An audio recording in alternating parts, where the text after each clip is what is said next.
eng kim ti thei la le pathia a pa pa mal Isua Krista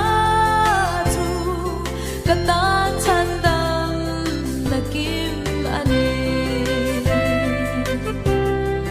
joy moi na la ka sa fo mga katan eng kim ani kasya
min om pui si